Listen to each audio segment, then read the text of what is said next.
حبايب قلبي، خلصنا الاكله بتاعتنا الحلوه الباميه باللحمه، وقلينا لها بالتقليه وحطينا فيها وحطينا فيها مع الدقه بتاعتها تومه. وادي قدامكم بصوا جمال الباميه عامله ازاي.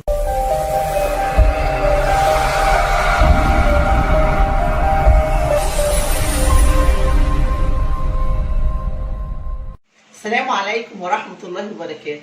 ازيكم يا حبايب قلبي، عاملين ايه؟ ان شاء الله باذن الله النهارده هنعمل وصفه جديده، بس وصفه كده ايه حلوه كده تسال بقكم. هنعمل حبه باميه حلوين بدقيقه التومه وبحته اللي هي مشوحه بيها اللحمه. طبعا دي حاجه من اكلات العيد. النهارده بنعمل الباميه بطريقه العيد بالظبط. يعني اللحمه بتاعتنا النهارده مش ضاني، بس هي لحمه شمبري، بس هنديها التيست بتاع العيد ان شاء الله. يلا بينا نشوف المقادير ونخش على الباميه باللحمه. هنا حبايب قلبي معانا 3 معالق سمنه عشان نشوح البصله.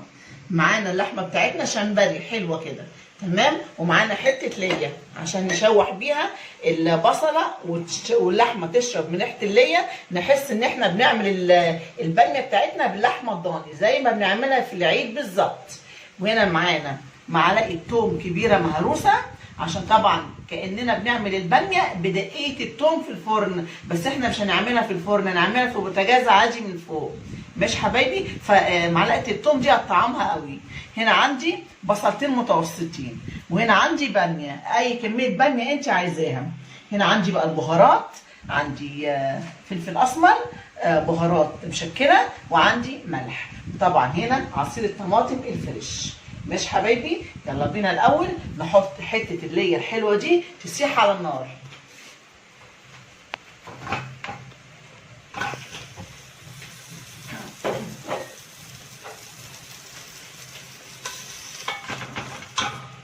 نحط عليها 3 معالق السمنه.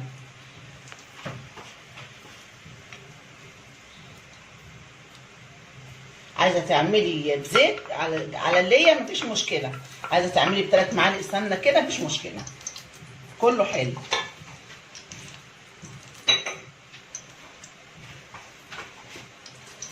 اللية دي حبايبي بتطعم اللحمه قوي وبتطعم الباميه، يعني هتاكلي حبه باميه يستاهلوا بقك. وعليها دقيقه التوم كده، ياه. سيبها شويه كده لحد ما تدوب مع السمنه. نحط حبايبي اللحمه بتاعتنا عشان نديها صدمه، يعني نقفل المسام بتاعتها.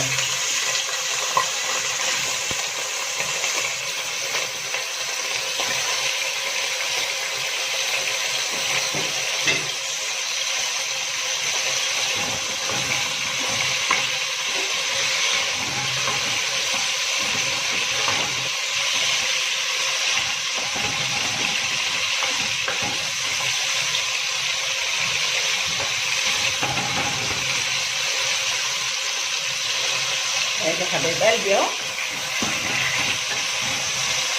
كده اللحمه بتاعتنا اهي المسام بتاعتها اتقفلت وخدت صدمه وبدا لونها يتغير.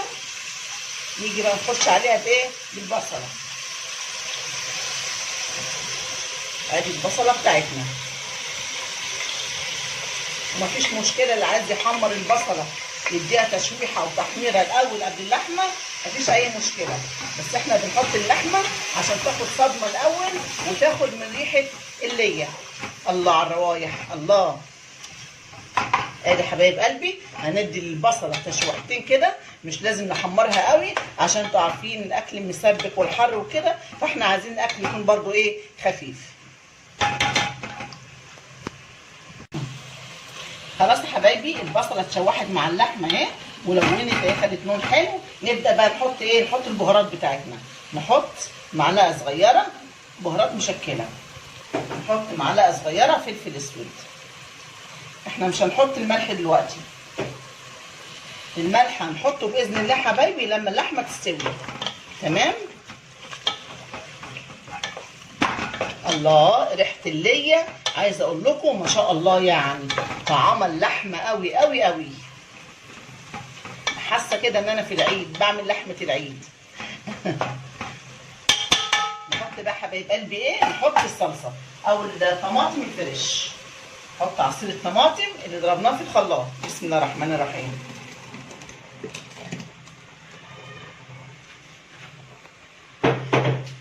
نديها تقليبه كده ونسيب الطماطم تتسبك وتسوي اللحمه، واللحمه تستوي مع الطماطم. وبعد كده حبايب قلبي نحط ايه، نسقط الباميه ودقه التومه والملح.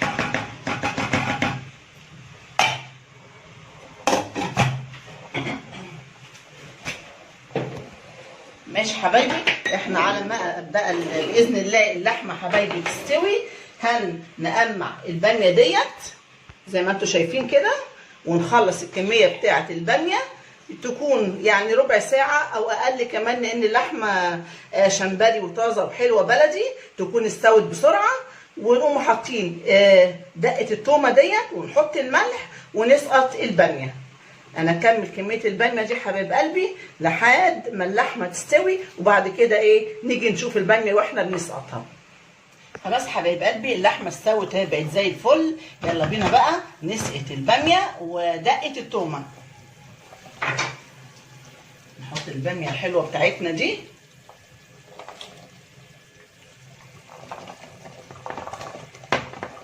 يا بنيتك يا عم الشيف.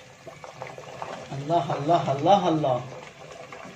ادي حبايب قلبي الباميه بتاعتنا باللحمه بالثوم اللذيذ.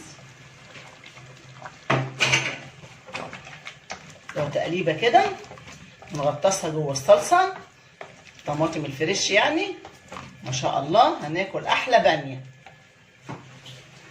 ادي حبايبي توم اهي، معلقه توم كبير نحطها كده ونديها تقليبه حلوه عشان الباميه تشرب من التومه وتنكهها مع حته الليه الحلوه اللي احنا حاطيناها دي. اكله العيد يا حبايب قلبي، الباميه باللحمه الضاني بالليه. ياه، بس احنا استبدلنا بقى اللحمه الضاني بايه، باللحمه الشمبري. يجي العيد ان شاء الله هنبدع بقى باللحمه ونعملها بطرق جميله، تاكلوا احلى اكل في العيد زي العسل. نسيبه حبايب قلبي الباميه بتاعتنا تستوي، اللحمه استوت خلاص، فاضل بقى ايه، معلقه الملح. نحط بقى معلقه الملح بتاعتنا الحلوه دي بما ان اللحمه استوت اهو. ماشي حبايبي، بس برضه نديها تقليبه كمان. الله الله الله الله. تومه بقى لما بتغلي عايزاكم تشموا بقى احلى روايح. بس حبايب قلبي اسيبها تستوي يعني كده ربع ساعه ونرجع نعمل الرز بالشعريه. بس حبايب قلبي خلصنا الباميه بتاعتنا اللذيذه اهي، بسم الله ما شاء الله على ريحتها قلب الدنيا. التركايه اللي احنا عملناها التومه وحته الليه اهي، شايفين الليه؟ بصوا حبايبي ما شاء الله خلت الباميه زي العسل. يلا بقى نغطي عليها ونيجي نعمل ايه، حبه رز حلوين كده بالشعريه. ادي حبايب قلبي عندنا حله على النار تنشف بس منها الميه كده، ونحط السمنه، معلقتين سمنه على معلقتين زيت ونعمل الشعريه. ادي حبايب قلبي هنحط معلقتين سمنه اهي، ماشي، معلقتين سمنه على معلقتين زيت بس. ادي معلقتين زيت، 1 ادي 2. نجيب حبه شعريه كده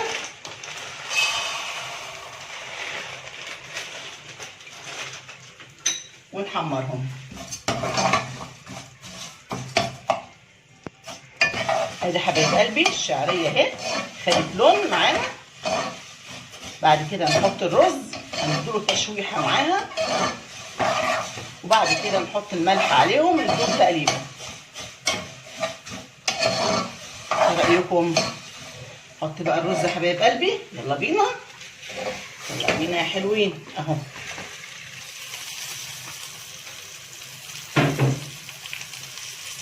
اديها تشويحه كده، الرز مع الشعريه، نشوحه حاجه كده بسيطه عشان الرز بتاعنا يطلع مفلفل وجميل. حطينا حبايب قلبي معلقتين الزيت على معلقتين السمنه عشان رزنا يطلع مفلفل من الزيت كده وجميل، مش ملزق ولا هو معجن. حط بقى الملح حبايبي، معلقه ملح كده كبيره حلوه اهي، كمان حبه، ونقلب. ندي الرز بتاعنا تقليبه كده. نحط الملح حبايبي واحنا بنشوح الرز كده، بيبقى احلى واطعم، لان الملح هيخش كده ايه في كل الرز والمكرونه، يخش في الشعريه والرز الملح. تمام. هنحط بقى الميه. بسم الله الرحمن الرحيم.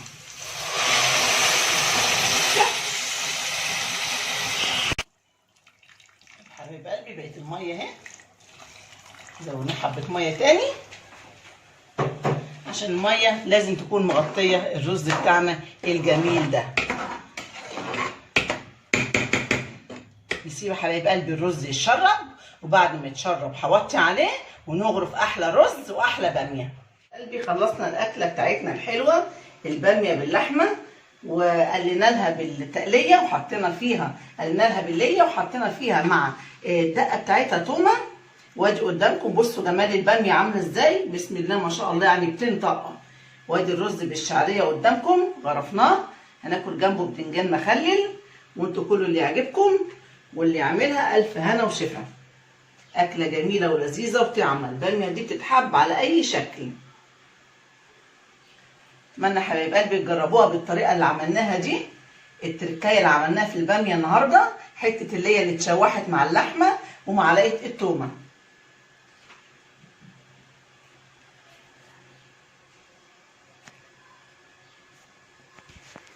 خلصنا حبايبي وجبتنا الحلوه، باميه طعمه والله، ريحتها كانت ماليه الدنيا. حته الليه دي عملت شغل جامد مع معلقه التومه.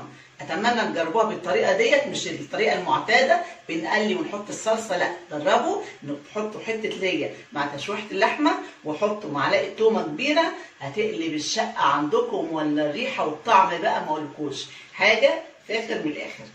يا رب الفيديو يعجبكم يا حبايبي، وجربوا الطريقه دي، والف هنا وشفا اللي يعملها وياكلها. ما تنسوناش بقى في الشير واللايك والسبسكرايب. السلام عليكم ورحمه الله وبركاته.